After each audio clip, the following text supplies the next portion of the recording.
As pessoas têm a concepção de que aquele que lê é mais inteligente.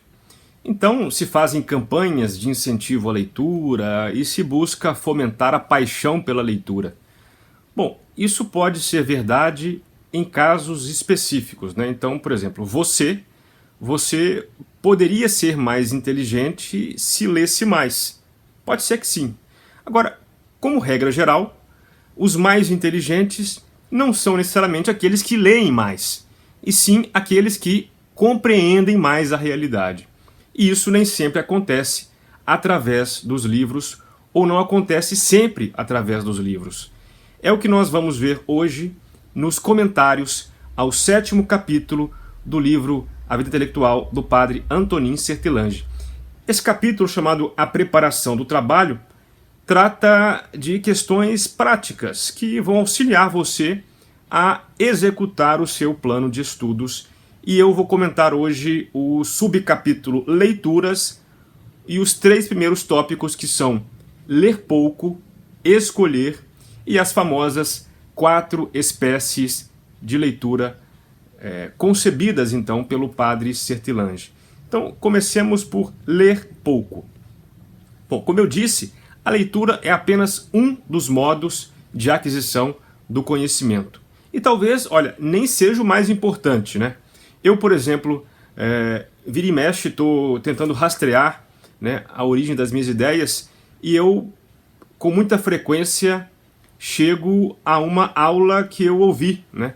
Eu ouço muitas aulas e eu percebo que eu aprendo mais, eu fixo mais o conteúdo, o conhecimento, através das aulas que eu escuto e menos através dos livros. Eu leio muito, claro, mas os livros, no meu caso, não são o modo essencial de aquisição do conhecimento. Muito bem, talvez seja o seu caso, talvez você aprenda mais conversando com pessoas mais sábias que você, ouvindo uma aula, né? Enfim. E talvez você aprenda mais lendo livros, cada caso é um caso.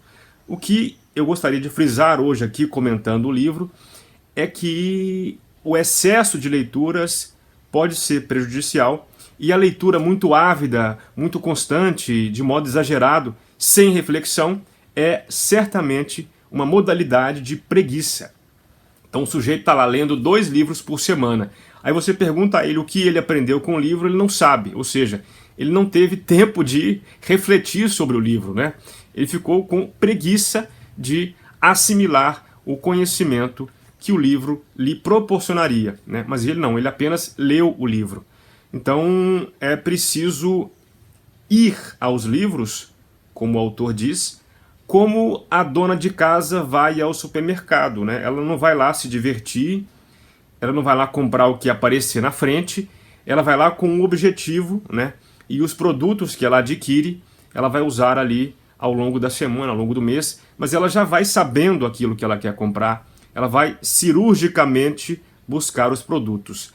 A gente deve fazer isso com as leituras, a gente deve saber o que nós estamos buscando e mais ou menos saber onde estamos caminhando, né?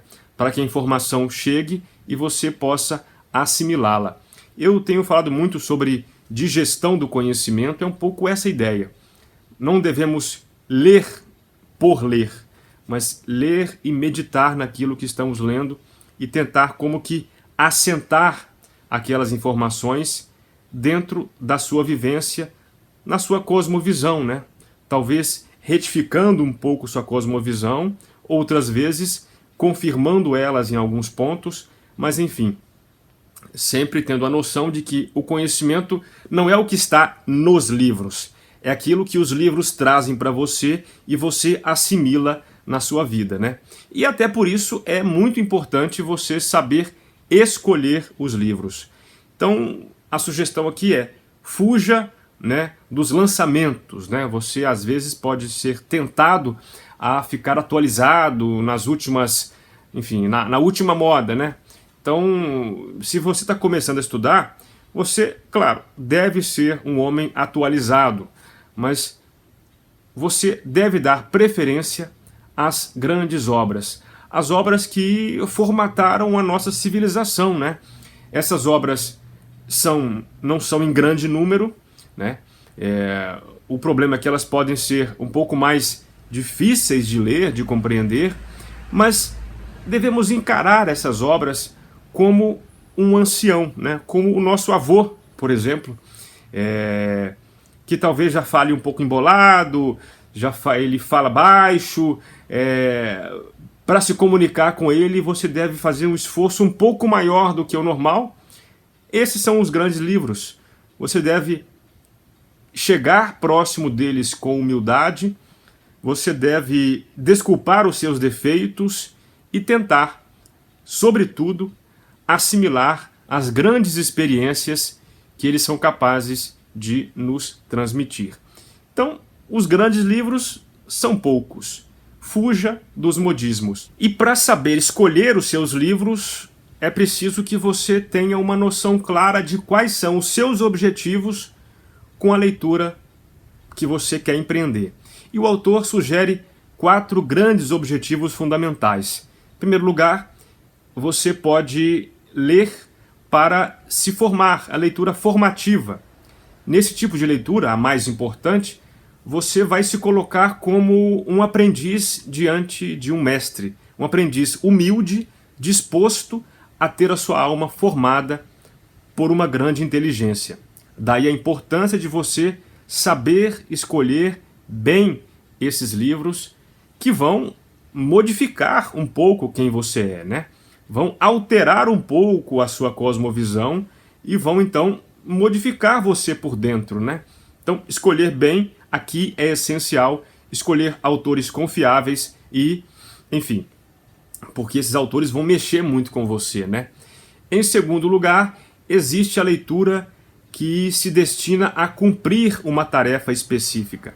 Nesse caso, você já entra com, enfim, com um aporte de conhecimento. Você já sabe o que você quer fazer e você então vai se instruir, né? Então, por exemplo, o caso de um cara que quer aprender a jogar xadrez, né? Ele vai ler livros sobre xadrez, mas ele já tem um objetivo, que é aprender a jogar xadrez, né? Embora também nesse caso ele seja humilde a ponto de reconhecer as normas, enfim, de se adequar a elas, ele já sabe o que ele quer, né?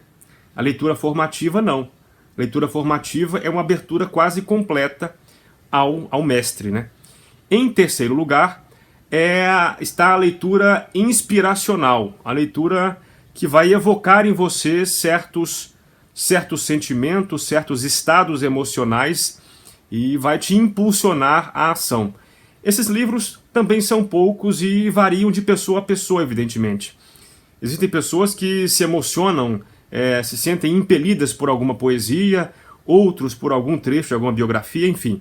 É você quem vai descobrir que livros evocam em você certos sentimentos e quando será necessário recorrer a eles para se fortalecer, né? E em quarto e último lugar estão as leituras para a distração, momentos de descanso, né? São leituras que não devem nem exigir muito de você, nem tampouco te relaxarem demais. A ideia aqui é preparar você para, mais adiante, retornar ao trabalho, retornar aos estudos com a alma mais leve, mais preparada, então, para uma nova jornada de estudos, né? Momentos de descanso em que você está ali disposto a ler alguma coisa mais leve. Então, como resumo desses 3 tópicos, eu diria que você deve ler com método, ler com inteligência, ler com objetivo. Não leia tudo que aparece na sua frente, não fique empolgadinho com os lançamentos e busque então as grandes obras e saiba qual é o seu objetivo com elas. Essa é uma forma de você render mais nos seus estudos.